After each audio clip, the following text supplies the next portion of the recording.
In today's video, I'll teach you how to email Kalshi. So if you want to email Kalshi, it is actually very simple. First of all, what you have to do is launch open any browser of your choice. You can see over here, I've opened Google Chrome. So in order to contact the Kalshi, you'll be able to email them in this particular email address. You can see the email address over here. The email is support@kalshi.com. So make sure to note down this email address. Now what you have to do is simply click on the search bar and type in gmail.com. Press enter. Now you can see over here Gmail has been opened. Make sure you're logged into your account. So if you want to send the email to Kalshi, click on this option compose that you can see on the screen. So in the recipient section, what you have to do is simply type in support@kalshi.com.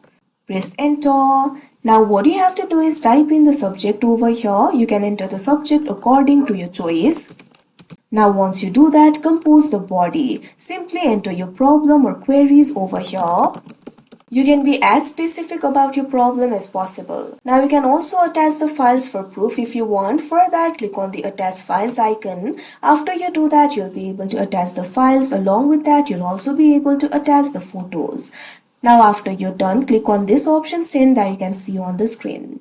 Now simply wait for a while. Now you can see over here the email has been sent to the Kalshi. So like this you'll be able to email them. So that is how you email Kalshi. I hope you found this video helpful. Thank you for watching.